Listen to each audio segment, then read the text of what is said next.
Good morning to everyone. Mahirap palang mag-preside at the same time ay maging worship leader. At the same time ay mag-preach.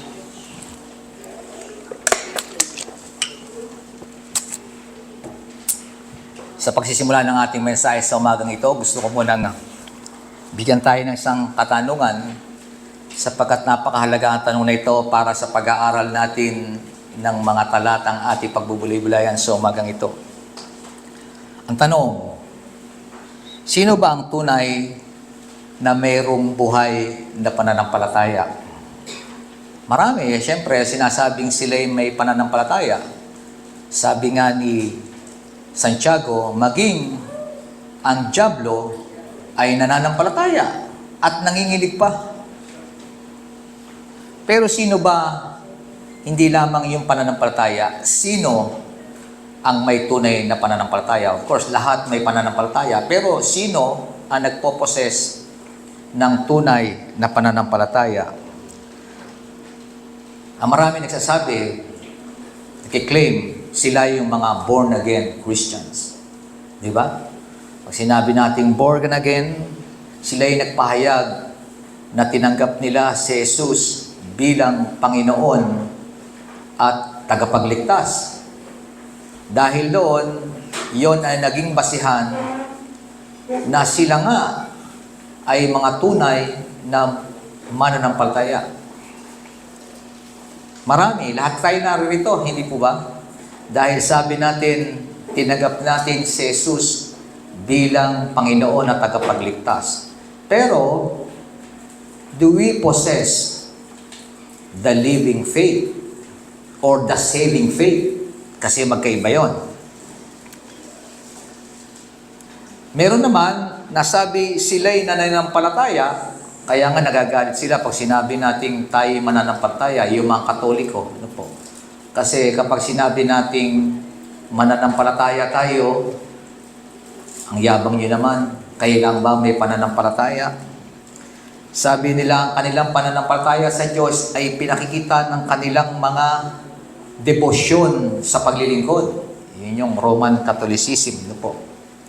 Pero paano ba natin makikita ang tatak ng tunay na pananampalataya? At ito ang layunin ng liham ni Santiago sa mga mananampalataya. Kung ating babalikan muli ang mga nakaraan nating pag-aaral, naunawaan natin na ang liham ni Santiago ay nakasentro doon sa kung paano tumutugon ang isang totoong pananampalataya o yung tinatawag nating saving faith sa iba't ibang pagsubok sa buhay na naintindihan natin. No po? Sinasabi ni Santiago na totoong pananampalataya ay nalulugod sa mga pagsubok na dumarating sa kanyang buhay na nagbubunsod ng pagtitiyaga at pagtitiis. Nakita natin chapter 1, 2-11. Sa oras ng kagipitan, ang totoong pananampalataya ay kinikilala ang Diyos bilang pinanggagalingan ng lahat ng mabuting kaloob. Ang isang tunay na mananampalataya, maintindihan natin sa oras ng kagipitan. Ano man ang dumating sa kanya, maganda o pangit, kinikilala niyang iyon ay mabuti galing sa Panginoon.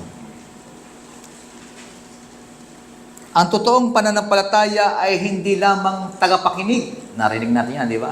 Ang totoong pananampalataya ay hindi lamang tagapakinig, ngunit ginagawa ang lahat ng itinuturo na salita ng Diyos. Chapter 1, verses 19-25. They are not only hearers, but doers of the word. Ang pagsunod or obedience na bunga ng totoong pananampalataya ay pagpapakita ng paglilingkod at pagkakawang gawa. Malalaman natin na totoo nga yung pananampalataya kung siya ay sumusunod. At itong sinasabi ni Santiago na ang bunga ng pananampalataya ay may pagpapakita ng tamang paglilingkod at pagkakawang gawa. Kung matatandaan natin yung paglilingkod at pagkakawang gawa, that is a proper religion. At kanyang dinefine kung ano yung proper religion, yung nagpipigil na sariling dila at mga pangit na pananalita. Yung maingat sa pagsasalita, yun yung proper religion. Dapat ang mga mananampalataya na nagsasabing sila may tunay na pananampalataya, dapat maingat sa kanyang pananalita, marunong pigilin ang kanyang dila. At ito ang pangalawa, pantay na pagtingin sa lahat ng mananampalataya, anuman ang kanyang estado sa buhay. Chapter 1, 26, 28, walang partiality.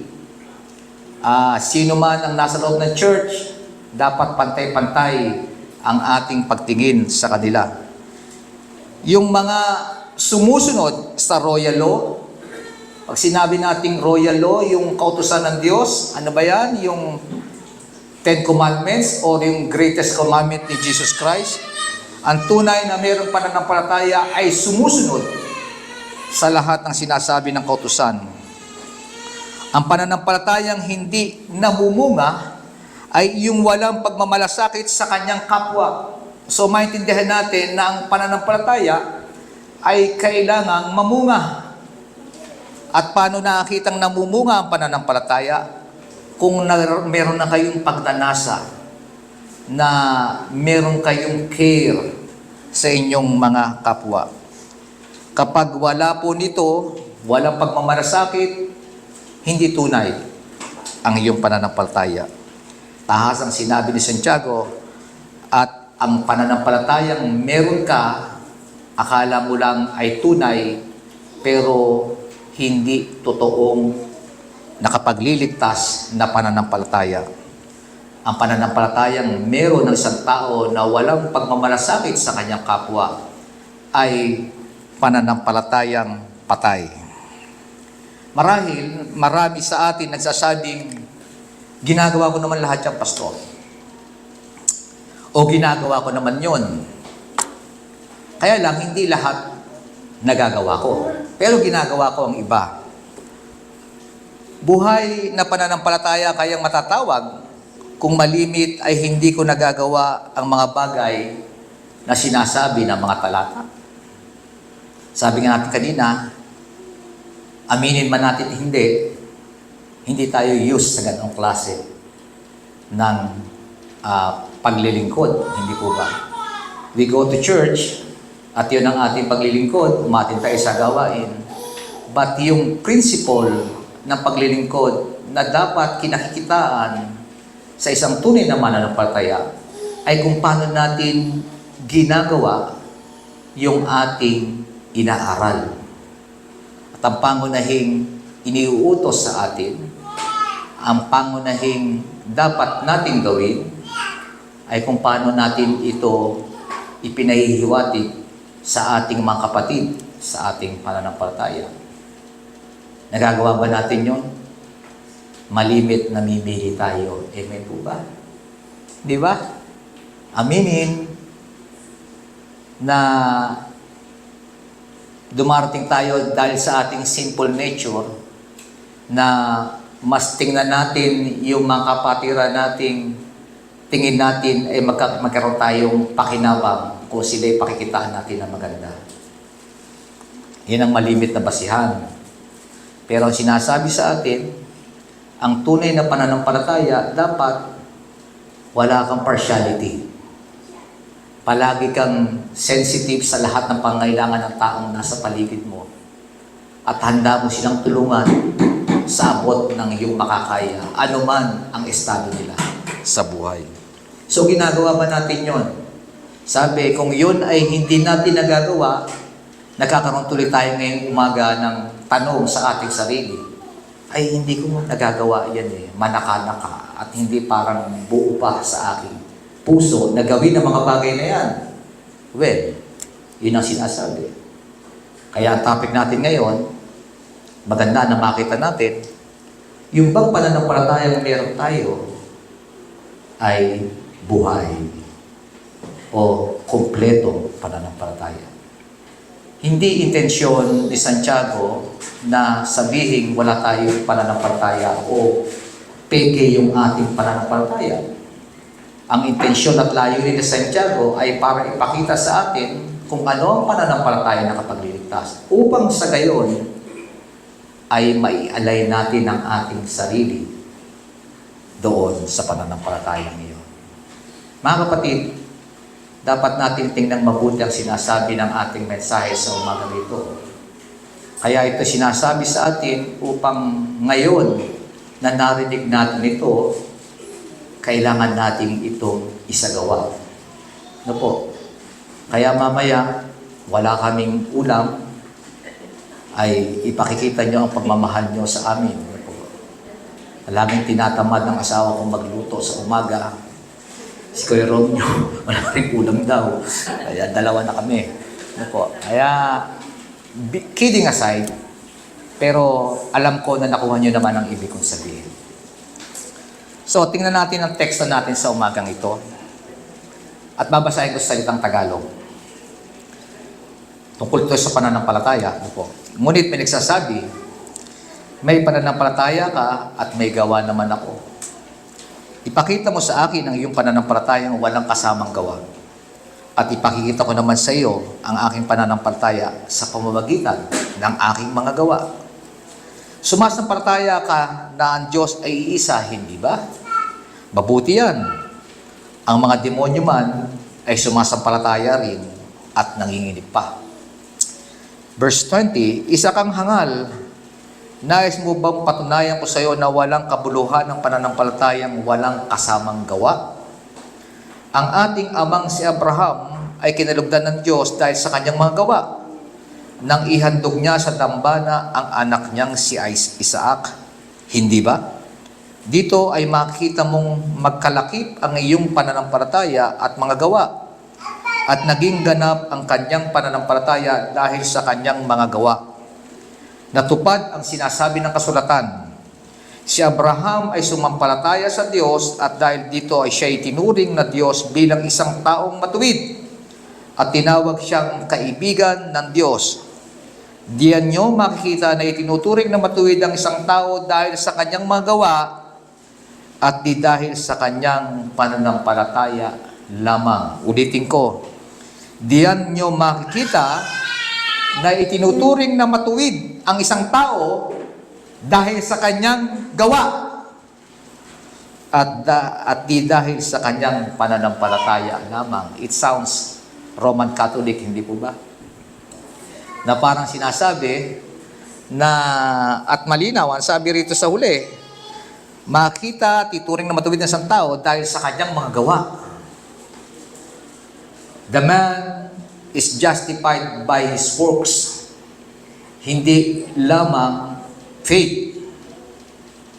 So, parang meron bang mali sa katotohanan natin na ang kaligtasan is by faith alone. Samantalang lumalabas sa sinasabi ni James is faith plus works.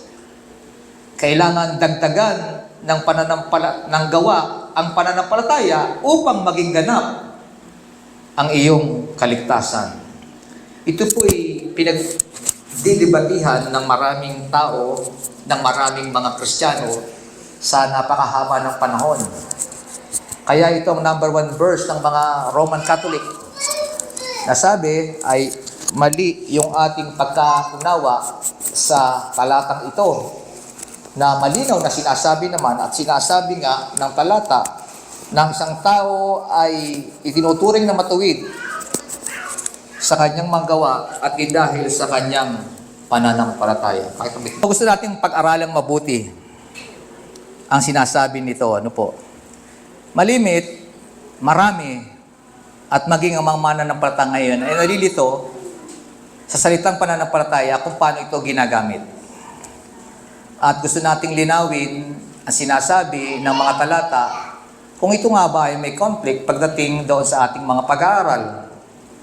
Gusto natin tingnan at dapat nating maunawaan na ang pananampalataya ay depende sa konteksto ng mga bagay na sinasabi ng pinapahayag na salita ng Diyos. Maunawaan natin na ang New Testament at Old Testament ay magkaiba ng diin pagdating sa pananampalataya, hindi po ba? At nakikita rin na pareho ang kanilang pangunawa sa pananampalataya, tanging pananampalataya man natin nakapagliligtas, pero dapat nating maunawaan kung paano ito ginamit, depende sa konteksto na gustong ipahayag ng sumulat. Meron tayo tawag na justification and sanctification. Ang justification ay yung tayo na born again, hindi po ba? At ang sanctification ay yung ating paglakad sa ating pananampalataya o yung tinatawag nating pinagiging banal. Hindi tayo banal, pero pinagiging banal tayo. Ibig sabihin, nililinis tayo sa lumalakad tayo sa kabanalan. Ito ang sabi ni Apostol Pablo sa role ng faith in justification. Sabi niya sa mga taga-Pilipos, 3:9, ang aking pagiging matuwid ay hindi sa pamamagitan ng pagsunod sa kautusan, kung hindi sa pananalig kay Kristo. Ang pagiging matuwid ko ngayon buhat sa Diyos sa pamamagitan ng pananampalataya. So malinaw, sinasabi ni Paul na siya ay matuwid hindi sa pamamagitan ng pagsunod sa kautusan o ibig sabihin sa pamamagitan ng gawa, kung hindi sa kanyang faith kay Christ. Ang pagiging matuwid ko ngayon buhat sa Diyos sa pamamagitan ng pananampalataya. Kanyang muling inulit ito sa mga taga-Roma. Ang napakahalagang kabanata ng Romans ng mga taga-Roma, Romans 5. Romans 5:1, ito ang sinasabi, sapagkat napawalang sala na tayo sa pamamagitan ng ating pananampalataya. Meron na tayong mapayapang relasyon sa Diyos sa pamamagitan ng ating Panginoong Jesucristo. Muli, inulit ni Pablo na tayo'y napawalang sala, we are justified sa pamamagitan ng ng faith. Wala siyang sinabing gawa. Ang sabi niya uli sa 2 Timothy 1:9, na nagligtas at tumawag sa atin para sa isang banal na gawain, ginawa niya ito hindi dahil sa anumang nagawa natin, kundi ayon sa kanyang layunin at kagandahang loob. Sa simula pa, ito ay ibinigay na niya sa atin sa pamamagitan ni Kristo Jesus. So, ibig sabihin, tayo tinawag para sa banal na gawain at ginawa niyo ito hindi dahil sa anumang nagawa natin. Di ba? Kung hindi sa biyaya lamang ng Diyos.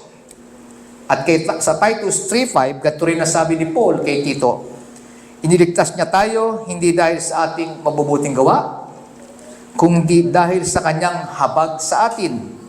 Tayo pinanganak na muli sa pamamagitan ng tubig at tayo rin ay binago ng Espiritu Santo. So malinaw sa lahat ng talata ni Paul patungkol sa pananampalataya na ito ay operasyon ng Diyos. Paggawa ng Diyos at hindi paggawa natin. So, may conflict ba siya doon sa sinasabi ni Santiago na ang tao itinuring na matuwid sa pamamagitan ng gawa at kailangan yung gawa ay kasama ng pananampalataya? Malinaw sa mga talata na ang pananampalataya lamang at hindi anumang gawa ang tanging nakapagliligtas sa isang tao. So tingnan naman natin ang pananampalataya sa konteksto ng sanctification. Kanina sa konteksto ng justification, but now sa konteksto ng sanctification o pagiging banal. Ang sanctification, mga kapatid, at gusto ko yung ulitin, palagi lagi natin itinuturo yan po, Sunday School, ay ang pinapaging banal. Di ng mga mananampalataya tayo na-convert sa faith, inhiwalay na tayo sa libutan, at ngayon ay lumalakad tayo sa kabanalan ng Diyos. So kung titingnan natin ang ating estado ngayon, nung nakakilala tayo sa Panginoon, naging bahagi tayo ng church, at ito ay matatawag natin nandun tayo sa sanctification. Okay? So sa kalalagayan natin ngayon, nandun tayo sa stage ng sanctification. Mahalaga ba ang faith sa sanctification? At ito ang role ng faith sa sanctification. Ang pananampalataya ay sentro sa proseso ng sanctification ng isang Kristiyano. Dahil sa ating pananampalataya kay Jesus, ay tinanggap natin ang biyaya ng kaligtasan at sapat na kalakasan upang makalakad tayo sa kabanalan. So, in-empower tayo ng Diyos para yung dating hindi natin magawa nung tayo alipin ng kasalanan. Ngayon, binigyan tayo ng kakayahang sumunod sa Diyos sa ating kalalagayan bilang mga pinagiging banal ng Diyos. As we trust God and lean on Him, tayo ay Kanyang binigyan ng kakayahang mapagtagumpayan ng kasalanan at unti-unting maging kawangis ng ating Panginoong Jesucristo. So ang goal ng faith sa ating sanctification ay para tayo ganap na malinis sa ating kasalanan at unti-unti maging kawangis ng ating Panginoong Jesucristo. Ibig sabihin, hindi bigla, di ba? Nasa proseso, unti-unti, malaki ang role ng pananampalataya. Ang pananampalatayang buhay ay masigla. Amen po ba? Hindi lalambot-lambot. Ang pananampalatayang buhay ay hindi inaantok. Tama po ba yan? Ayan, ha? Dumilat kayo. Ayan. Kailangan masigla. Paano ba masigla? Ayan. Masigla ba? Hindi naman mukhang masigla di ba? Ang ating pananampalataya ang nagbubunsod sa ating pagsunod para sa ating pagnanasa makapagbigay ng kaluguran sa Diyos sa lahat ng ating ginagawa. Tama sabi ng Hebrews, without faith, you cannot please God. Tama po ba yan? Di ba? Kaya napakahalaga kung makikita natin sa kaligtasan, ang pananampalataya sa justification ay sola fide. Pananampalataya lamang. Di ba? Pero pagdating sa sanctification, sa context ng sanctification, lahat ng sulat ng Apostol Pablo, lahat ng sinasabi ng New Testament writers ay para sa mga mananampalataya. Hindi sinasabi at dinidiscuss yung faith malimit ay sa konteksto ng mga taong nakikinig ng mga mananampalataya upang sila lumago sa kanilang pananampalataya. Ibig sabihin, merong bagay na dapat tayong gawin. Hindi po ba? Kailangan ang pananampalatayang tinanggap natin sa Diyos nung tayo na born again ay kailangang palaguin ng Diyos sa atin. Tama po ba? Hindi binigay ang pananampalataya para manatili na lamang pananampalatayang ganoon na hindi gumagawa. Kaya nga sabi natin kanina, ang pananampalataya ay kailangang masigla. Sapagkat mahalaga na naunawaan natin na may layunin ng Diyos sa pananampalatayang pinigay sa atin. Kaya binigay sa atin yan ay para pagbungahin, di ba? Pasaganain. So, may gagawin ng ating pananampalataya kung sa gayon, kailangan ng nais ng Diyos na maging ganap at kumpleto ito. Ito sinasabi ng 2 Peter 1:5-7. Dahil dito, sikapin ninyong idagdag sa inyong pananampalataya ang kabutihan. O ba't kailangan dagdagan ng pananampalataya, di ba? May pananampalataya tayong tinanggap. Ang gusto ni Pedro, dagdagan natin yan ng kabutihan. Sa inyong kabutihan, dagdagan ng kaalaman. Sa inyong kaalaman, dagdagan ng pagpipigil sa sarili. At sa inyong pagpipigil sa sarili, ang katatagan, sa inyong katatagan, ang pagiging makadiyos. Sa inyong pagiging makadiyos, ang pagmamalasakit sa kapatid, at sa inyong pagmamalasakit, ang pag-ibig. Nakita natin kung paano naging proseso. Saan nagsimula? Sa faith. At saan natapos? Sa love. Tama po ba? Naunawaan po natin. So, ang faith, kailangan magtapos sa love. Ibig sabihin, ang faith na ibinigay, kailangang mamunga. At sabi rin sa mga taga-Pilipos, hindi sa nakamtam ko na ang mga bagay na ito, hindi rin sa ako'y ganap na, Ngunit sinisikap kong makamtan ang gantimpala sapagkat ito ang dahilan kung bakit ako'y tinawag ni Kristo Jesus. So malinaw na ang pananampalataya kailangan maging ganap. Ano ba ibig sabihin ng ganap? Sa ibang salita, kailangan maging kompleto. Tama po ba? Hindi perpekto, pero kailangan makompleto ang ating pananampalataya. At ito ang sinasabi ni Santiago. Ayon naman kay Santiago, ang kompleto at buhay na pananampalataya. At kanyang binigyan ng halimbawa ay si Abraham. Ano po? Santiago 2:21-24. Ang ating amang si Abraham ay kinalugdan ng Diyos. Ito ang kanyang example. Dahil sa kanyang manggawa, nang ihandog niya sa dambana ang anak niyang si Isaac. Hindi ba? Dito ay makikita mong magkalakip ang kanyang pananampalataya at mga gawa. Parehong nagmamanifest. At naging ganap ang kanyang pananampalataya dahil sa kanyang mga gawa. Ibig sabihin, ang pananampalataya lamang ay kulang. Sabi ni Santiago at kanyang binibigyan palagi ng din, yun ang kanyang argument. Kulang kung walang gawa. Ibig sabihin, ang pananampalataya ay kailangang makumpleto ng iyong paggawa. At iyan ay consistent sa kanyang sinasabi, you're not only hearer of the word. Hindi ka lang believer. But kailangan doer ka ng lahat ng sinasabi ng Diyos. Natupad ang sinasabi ng kasulatan. Si Abraham ay sumasampalataya sa Diyos at dahil dito, siya itinuring ng Diyos bilang isang taong matuwid. Kung titingnan natin ang context, saan naging matuwid si Abraham?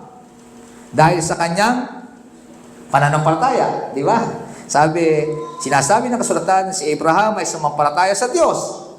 At dahil dito, siya itinuring ng Diyos bilang isang taong matuwid. Na-justified siya because of his faith alone. And then, sabi rito, dahil dito, siya itinuring ng Diyos bilang isang taong matuwid at tinawag niyang kaibigan ng Diyos. Di ba? Ang sabi niya sa 24, diyan niyo makakita na itinuturing na matuwid ang isang tao dahil sa kanyang manggawa at di dahil lamang sa kanyang pananampalataya. So ngayon natin maintindihan kapag binasa natin ng buo. Di ba? Kung babasahin natin yung verse 24, parang sinasabi natin at titingnan nga natin at may nakisabi sa atin, di ba kasama gawa? So maniniwala tayo kung babasahin natin yung text ng 24 kasi malinaw na sinasabi dyan na itinuturing na matuwid ang isang tao dahil sa kanyang mga gawa at di dahil sa kanyang pananampalataya lamang. So, kung hindi natin babasahin ang buong sinasabi ni Paul at ang kanyang mga halimbawa, mahuhulog tayo sa kamalian. Sa English, sabi riyan, Abraham believed God and it was counted to him as righteousness. And he was called a friend of God. You see that a person is justified by works and not by faith alone. Ang linaw naman di ba? Pero, kung titingnan natin mga kapatid, yung salitang justified pala, sa original na salin, ang ibig sabihin ni James ay to demonstrate. Yung justified na sinasabi rito na Abraham was justified by his works when he offered up Isaac. So ang ibig sabihin ng justified ay dinemonstrate. Ibig sabihin, ipinakita niya yung kanyang gawa noong kanyang inialay si Isaac sa Diyos.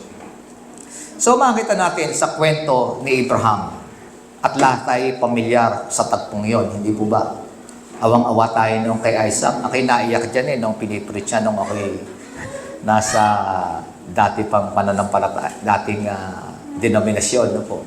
Yung kwento kay Isaac, merong talagang mga pastor na magaling mag-preach na talagang madadala ka kasi punong-puno ng emosyon ng mga tagpong yon, hindi po ba? Noong sinabi ng Diyos kay Isaac, ay kay Abraham na i-offer mo sa akin ang kaisa-isa mo, kinalulugdan mong anak.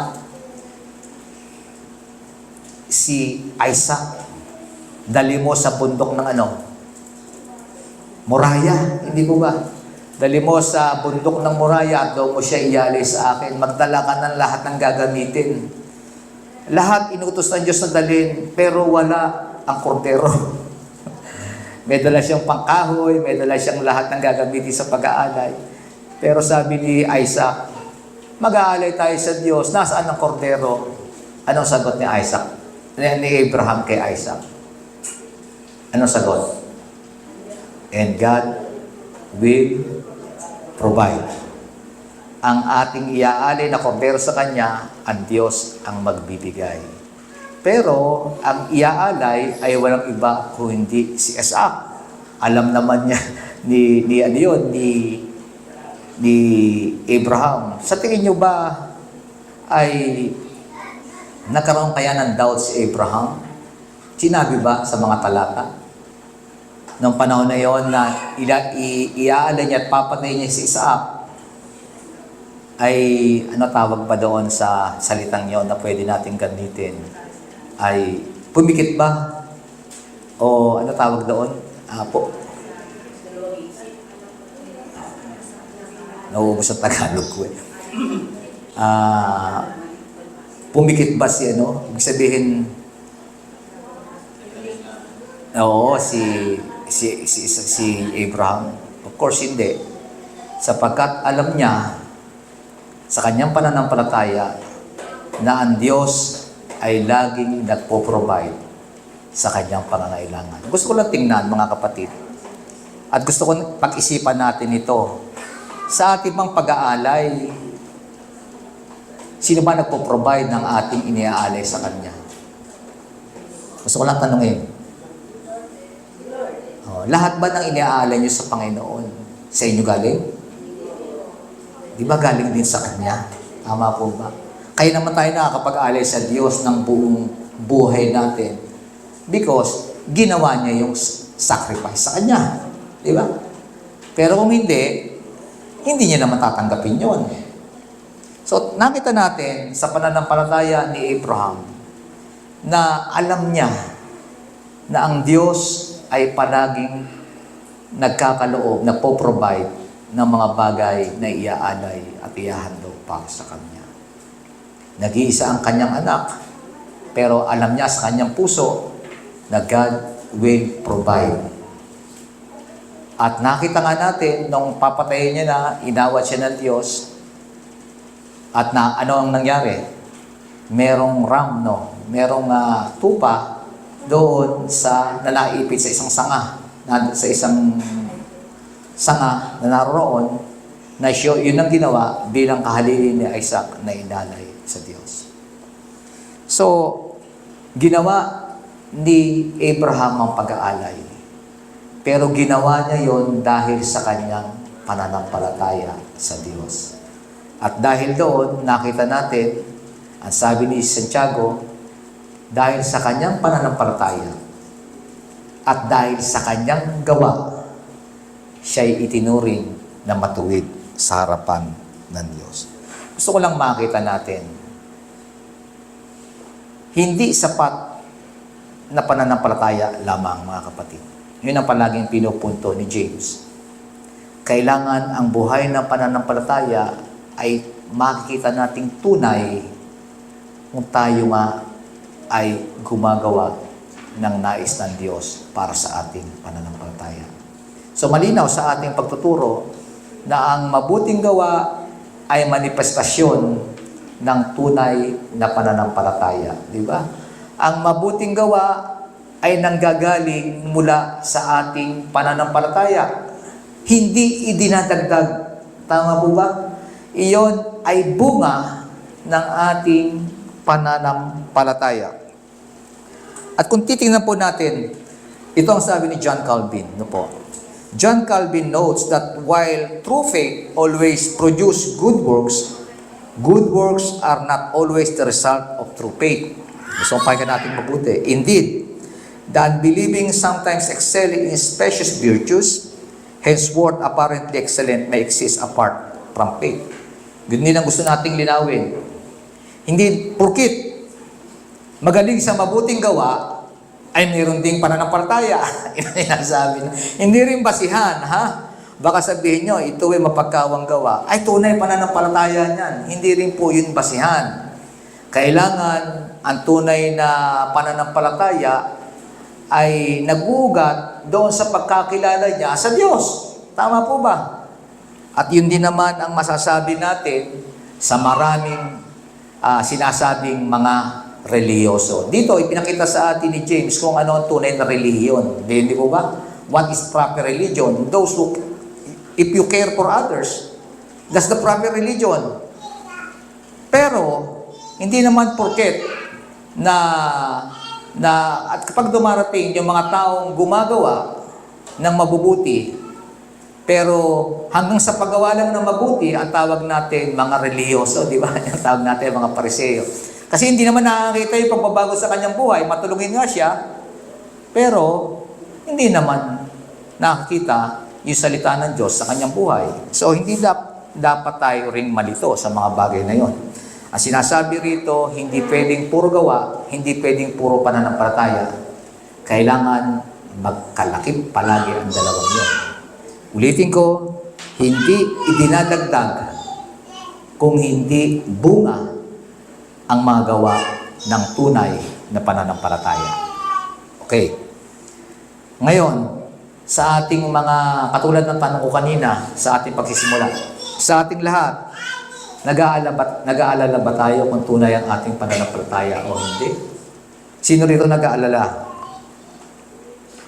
Pastor, parang hindi pa yata katulad ng kay Abraham yung aking pananampalataya. Tama po ba? Kasi hindi pa dumarating sa ganong punto na na-test yung aking pananampalataya ng Diyos. Most of the time, hindi ko alam ang aking gagawin. Kung hindi ko alam ang gagawin ko, o may mga bagay na nangyari sa akin, ay hindi ko nagawa yung mga bagay na. Ibig ba sabihin noon ay peke ang pananampalataya ko? Ibig ba sabihin ganoon? So, tingnan natin mismo ang pananampalataya mismo sa sinabi ng ating Panginoong Jesucristo.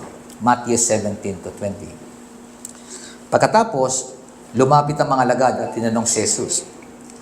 Nang wala ng ibang nakakarinig, sabi ng mga alagad, bakit hindi po namin mapalayas ang demonyo?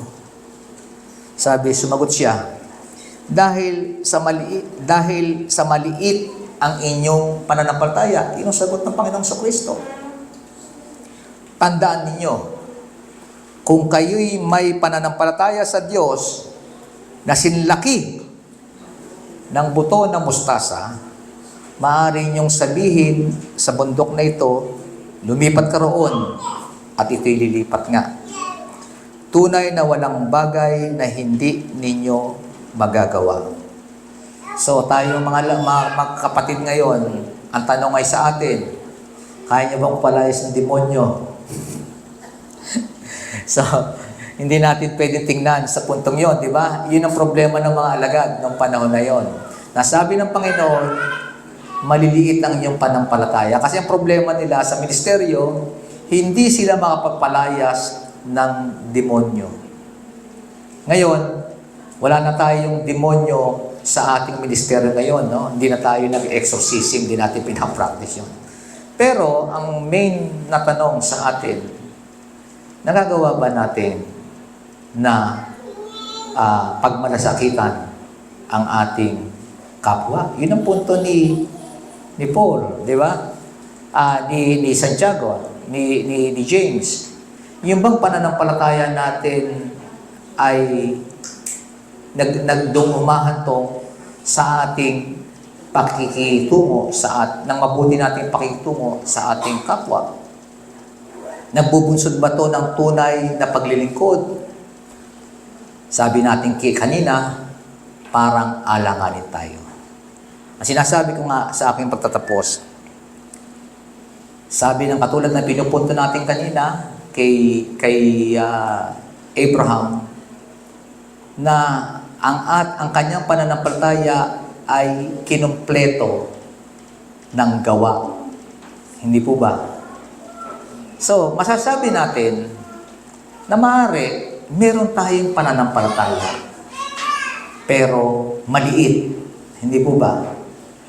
Pero hindi na natin to kailangan palakihin, sapagkat hindi naman natin to kayang palakihin sa sarili natin. Ang Diyos ang nagpapalaki ng ating pananampalataya. Tama po ba rin yun? So, ano ang dapat natin gawin? Mga kapatid, bilang isang mga mananampalataya na may tunay na pananampalataya, layunin ng Diyos na ang pananampalatayang ito ay patuloy na mamunga. Hindi po ba? At mamumunga ito kung tayo ay susunod sa lahat ng Kanyang ipinag-uutos. Dapat ngayon pa lamang, lagi na tayong aware. Nakakasunod ba ako sa Diyos? May pagnanasa ba akong sumunod sa Diyos? Baka wala ka namang pagnanasa sumunod sa Diyos. Pero, yung bang pagnanasa ay nasa iyo, hindi mo lang magawa? Hindi po ba? Dapat nasahin natin na patuloy na makagawa ng mabuti, sapagkat iyon ay bunga ng pananampalatayang meron tayo. Layunin ng Diyos na kumpletuhin ang ating pananampalataya. Kaya mahalaga mga kapatid, tunay ang inyong pananampalataya. Pero kailangan magresulta ito ng gawa para maipakita natin ang kaganapan ng pananampalataya niyo.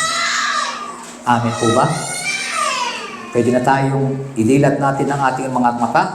Baliktad, kung kailan tayo mananalangin, saka natin didilat ang ating mata. Pag dilat natin ng konti, sabay pumikit ulit tayo. Tayo manalangin. Salamat po, Panginoon, sa mga katotohanan ng iyong salita. Salamat po dahil naunawaan namin na kailangan namin gawin at dagdagan ng mabuting gawa ang aming mga pananampalataya. Hindi sapat, Panginoon, na kami dumadalo, nakikinig ng iyong salita, naglilingkod, para ipakita ang aming pananampalataya.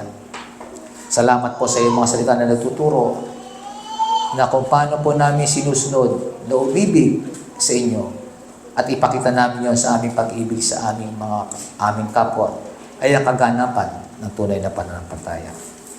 Patuloy mo po kaming mabuhay sa katotohanan ito, aming Diyos. Hindi po namin kaya. Nahihirapan po kami. Kaya naman patuloy po kami nagpapakumbaba at humihingi ng tulong mula sa inyo. Tulungan mo po kami, aming Diyos, kahabagan. Makasunod nawa po kami kahit hindi po kami karapat-dapat. Hindi man ito perpekto, Panginoon, pero alam namin, ikaw po ang Diyos na gumagawa sa aming mga pananampalataya. Maraming pong salamat sa umagang ito sa pangalan ng aming Panginoong Jesus. Amen.